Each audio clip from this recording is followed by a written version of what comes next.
Selamat berjumpa kembali dalam pembahasan kita, yang mana untuk kesempatan kali ini, tema yang akan kita telaah yaitu tentang manajemen rantai pasokan.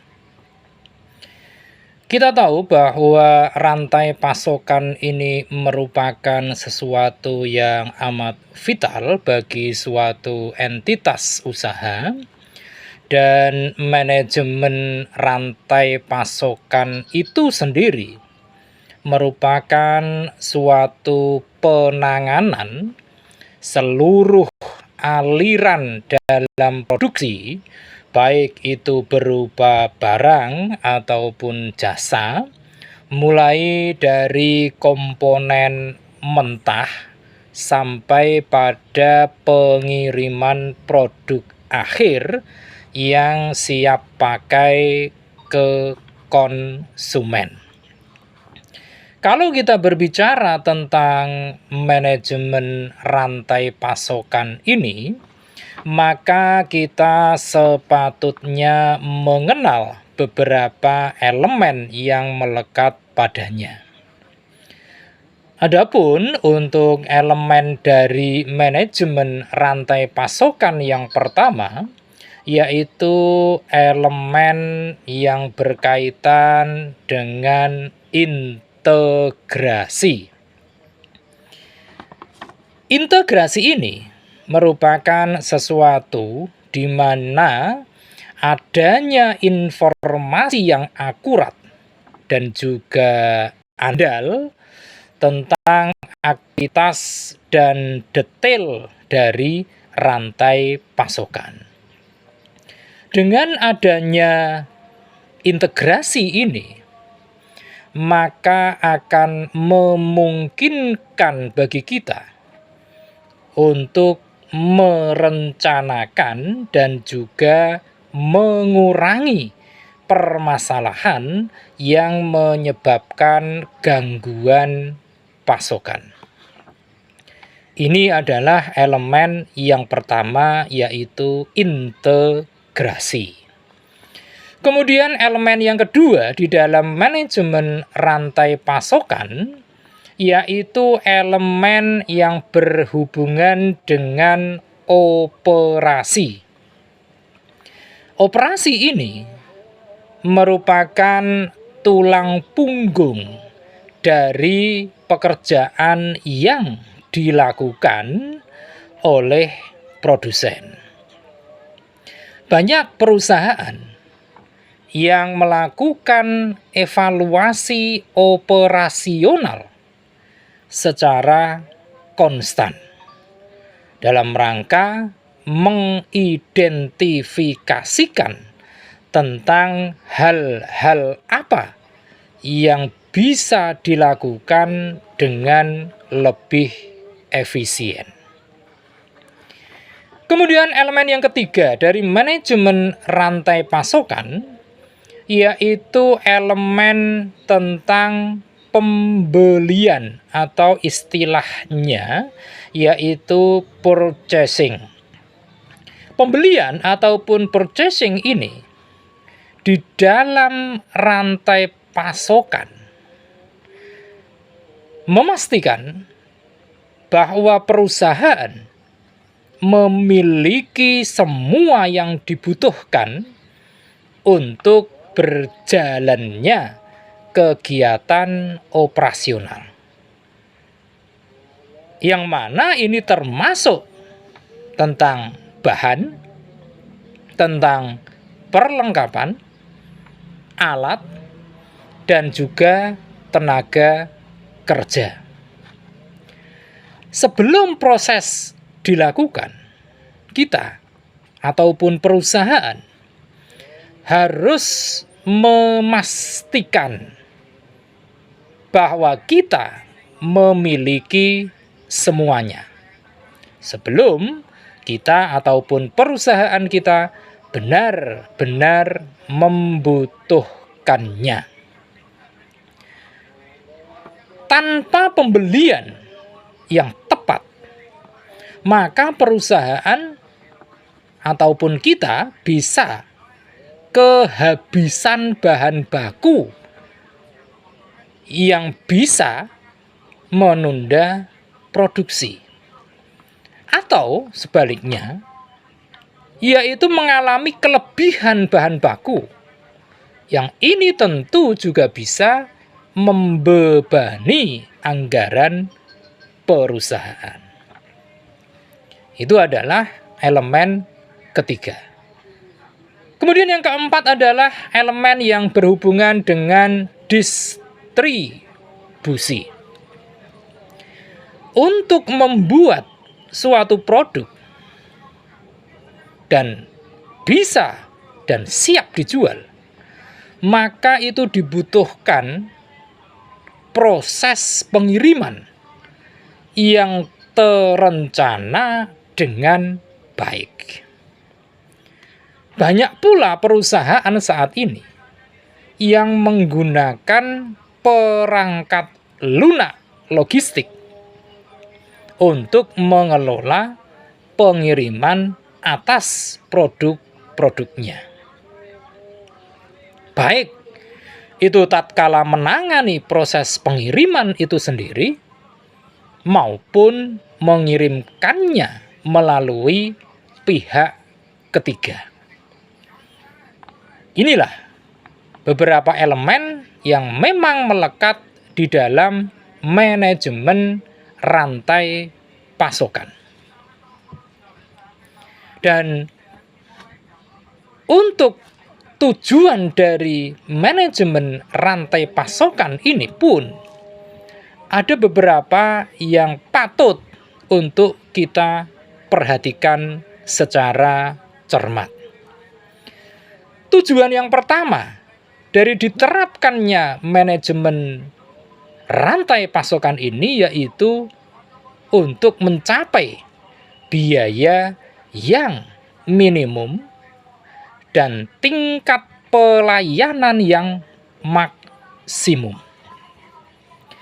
Dengan manajemen rantai pasokan ini, maka akan dapat dipertimbangkan segala fasilitas yang berpengaruh terhadap barang ataupun jasa yang dihasilkan dan sekaligus biaya yang diperlukan dalam memenuhi suatu tingkat persaingan. Yang memang kita tahu tingkat persaingan ini semakin waktu akan semakin sengit. Kemudian tujuan yang kedua dari manajemen rantai pasokan ini adalah dalam rangka memaksimalkan nilai keseluruhan yang dihasilkan untuk memenuhi kebutuhan dan permintaan konsumen, serta sekaligus meminimumkan biaya secara keseluruhan. Seperti halnya yang menyangkut tentang biaya pemasaran, biaya penyimpanan, dan juga biaya transportasi. Kemudian yang ketiga, tujuan dari manajemen rantai pasokan adalah juga dalam rangka memenuhi kebutuhan konsumen dan menghasilkan keuntungan. Lantas yang keempat, tujuannya adalah dalam rangka merencanakan dan mengkoordinasikan semua kegiatan yang terdapat dalam supply chain sehingga akan tercapai pelayanan kepada konsumen secara maksimal dan juga dengan biaya yang relatif rendah. Dan yang kelima, tujuan dari manajemen rantai pasokan adalah sebagai sarana untuk menjadi pemenang pasar di dalam iklim persaingan yang semakin ketat. Oleh karenanya, rantai pasokan ini haruslah mampu menyediakan barang ataupun jasa yang murah, berkualitas, variatif, dan juga tepat waktu. Ini kesemuanya adalah tujuan dari diterapkannya manajemen rantai pasokan. Dan manakala suatu entitas bisnis ataupun perusahaan dapat menjalankan manajemen rantai pasokan ini dengan baik, maka tentu saja ada beberapa manfaat yang bisa diambil dari penerapan manajemen rantai pasokan ini bagi entitas bisnis tersebut. Di antara beberapa manfaat tersebut, yang pertama adalah manfaat yang berkaitan dengan kepuasan konsumen. Kita tahu bahwa target utama dari kegiatan produksi adalah menciptakan kepuasan konsumen, yang mana dengan kepuasan itulah maka konsumen akan menjadi kelompok-kelompok konsumen yang setia, di mana mereka terlebih dahulu harus menjadi sesuatu yang teramat istimewa bagi perusahaan. Karena dengan adanya konsumen yang setia ini, maka pelayanan yang diberikan oleh perusahaan pun harus senantiasa lebih baik dan lebih prima jika dibandingkan dengan pelayanan dari apa yang disediakan oleh para kompetitor. Ini adalah manfaat yang pertama. Kemudian manfaat yang kedua dari diterapkannya manajemen rantai pasokan ini adalah dalam hal kenyataan bahwa perusahaan dengan manajemen rantai pasokan yang baik ini biasanya akan mampu untuk berkembang sehingga akan semakin besar perusahaan tersebut. Dalam hal ini, perusahaan tentu akan semakin maju dan juga berkembang dengan mendapatkan keuntungan dari proses distribusi atas produk-produknya.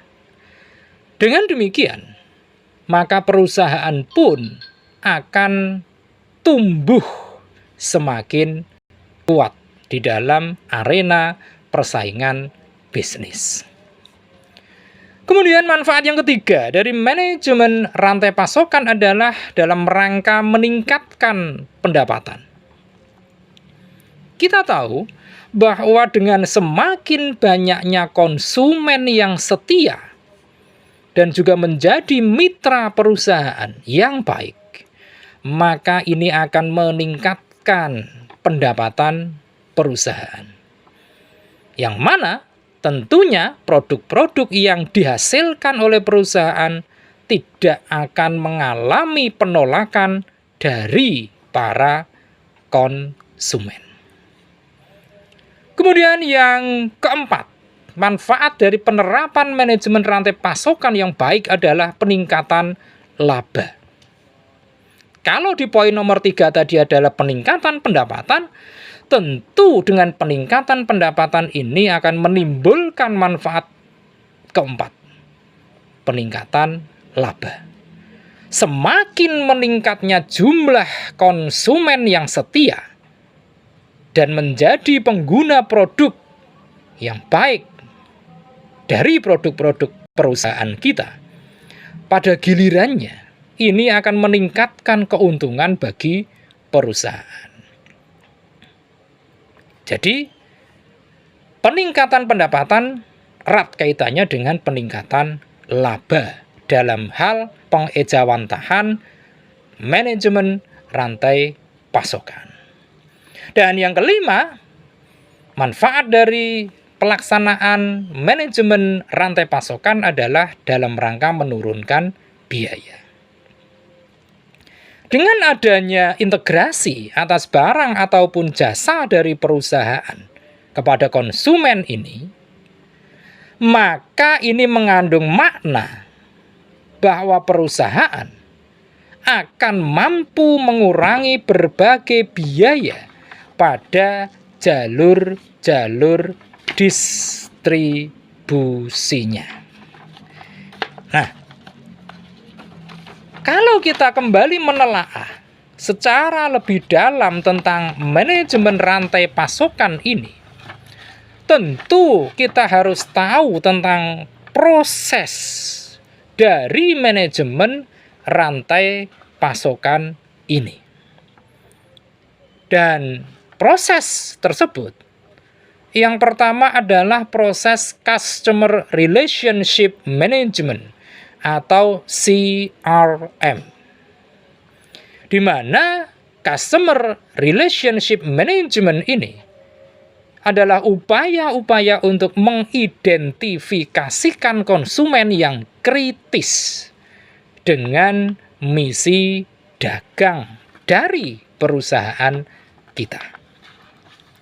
Kemudian yang kedua, yaitu tahapan ataupun proses Customer Service Management atau CSM, yang mana Customer Service Management ini akan memberikan berbagai informasi pelanggan tentang berbagai hal, misalnya saja tentang tanggal pengiriman, misalnya tentang ketersediaan barang. Dan berdasarkan dari berbagai informasi tersebut, maka akan terjalin suatu informasi penyampaian yang valid. Ini adalah proses kedua. Kemudian yang ketiga yaitu demand management, di mana ini merupakan suatu sistem manajemen permintaan yang baik. Dan kita tahu, sistem manajemen permintaan yang baik ini merupakan sesuatu sistem yang menggunakan data, point of scale, dan data konsumen inti untuk mengurangi ketidakpastian dan juga elemen-elemen serta aliran-aliran yang efisien melalui supply chain. Kemudian yang keempat, yaitu proses customer demand fulfillment, di mana ini merupakan suatu proses penyelesaian pesanan secara efektif, yang tentunya ini memerlukan integrasi antara rencana kerja, antara produk, distribusi, dan juga yang menyangkut tentang transportasi. Kemudian yang kelima, yaitu manufacturing flow management, di mana untuk manufacturing flow management ini, perusahaan itu akan memproduksi barang, kemudian dibawa ke bagian-bagian distribusi dengan mengacu kepada ramalan-ramalan historis. Produk ini yang dihasilkan untuk memenuhi jadwal-jadwal produksi yang telah direncanakan sebelumnya. Kemudian yang keenam yaitu tahapan procurement, di mana ini adalah hubungan baik yang melibatkan antara pemasok sejak tahap perancangan dari barang ataupun jasa, sehingga ini akan dapat mengatur, kemudian juga dapat melakukan suatu aktivitas yang menyangkut siklus pengembangan produk. Dan yang ketujuh yaitu pengembangan produk dan komersialisasi. Manajer pengembangan produk dan juga biasanya disertai dengan komersialisasi di dalamnya, melakukan suatu koordinasi dengan customer relationship, kemudian dengan manajemen ataupun CRM, untuk mengidentifikasikan berbagai kebutuhan yang menjadi permintaan konsumen. Demikian pembahasan singkat kita kali ini tentang manajemen rantai pasokan. Mudah-mudahan ini akan semakin memperkuat wawasan kita tentang dunia bisnis. Terima kasih atas perhatian Anda semua, dan jangan lupa setelah menyaksikan tayangan ini silakan klik di layar Anda untuk like, komen, share, dan tentu saja jangan lupa subscribe.